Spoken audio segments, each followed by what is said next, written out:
সবাইকে সালাম এবং শুভেচ্ছা জানাচ্ছি। কৃষি ইডের পক্ষ থেকে আমরা আজকে আপনাদের সাথে আলাপ করব অত্যন্ত সম্ভাবনাময় এবং পাহাড়ি এবং চট্টগ্রাম অঞ্চলের বেশ জনপ্রিয় একটি সবজি জাট শিম, যেটি বাউনি ছাড়া মাঠ ফসল হিসেবে এটি চাষ করা হয়ে থাকে।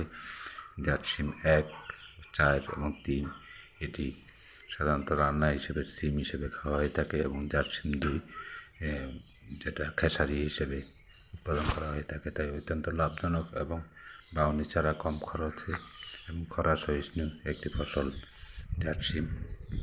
এটি চাইলে আপনি আপনার জমিতে আবাদ করতে পারেন এবং অত্যন্ত লাভজনক। প্রতিটি গাছ থেকে প্রায় 300 থেকে 500 গ্রাম পর্যন্ত শিম উৎপাদন হয়ে থাকে। তাই আপনিও চাইলে আপনার জমিতে এইভাবে জাট শিম চাষ করতে পারেন সম্ভাবনাময় ফসল হিসাবে এবং সারা দেশে জনপ্রিয়তা হওয়ার সম্ভাবনা রয়েছে এই ফসলটি। তাই আপনিও চাইলে আপনার এলাকায় এই ফসলটি উৎপাদন করতে পারেন এবং ফসলটি উৎপাদন করে যেমন একদিকে শিমের চাহিদা পূরণ করতে পারেন, পাশাপাশি বাড়তি ফসল বাজারে বিক্রি করে অর্থনৈতিকভাবে লাভবান হওয়ার খুবই সম্ভাবনা রয়েছে। তাই এই ফসলটি আবাদের দিকে আপনাদেরকে নজর দেওয়ার জন্য অনুরোধ করব।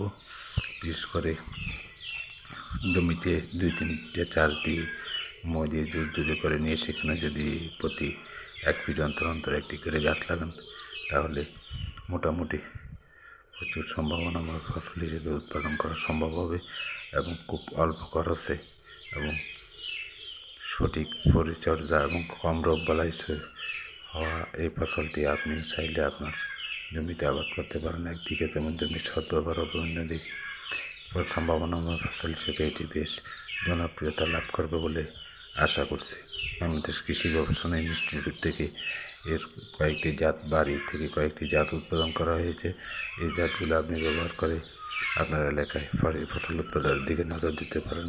সম্ভাবনাময় ফসল হিসেবে এটি বাজারে মোটামুটি বেশ চাহিদা রয়েছে ফসলটির।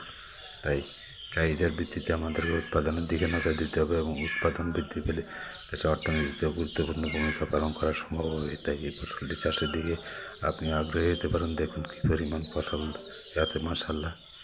অত্যন্ত লাভজনক এই ফসলটি আবাদের দিকে আপনাদেরকে নজর দেওয়ার জন্য বিশেষভাবে অনুরোধ করতেছি, কারণ এই ফসলটির আমাদের দেশে প্রচুর সম্ভাবনা রয়েছে এবং এই জাট শিমে রয়েছে প্রচুর পরিমাণের ক্যালসিয়াম, প্রোটিন, ভিটামিন সি সহকারে অন্যান্য খাদ্য উপাদান, যা আমাদের শরীরের জন্য বেশ উপকারী এবং খরা সহিষ্ণু হয়।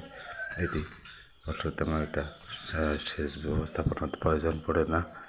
যদি আপনাদের এই ফসলটি আবাদের দিকে নজর দেন, তাহলে একদিকে যেমন অর্থনৈতিকভাবে লাভবান হওয়া সম্ভব হবে, অন্যদিকে জমির সদ্ব্যবহার এবং অল্প সময় প্রচুর ফসল উৎপাদন করা সম্ভব হবে। যদি ভিডিওটি ভালো লেগে থাকে, লাইক, কমেন্টস, ফলো দিবেন। ধন্যবাদ সবাই।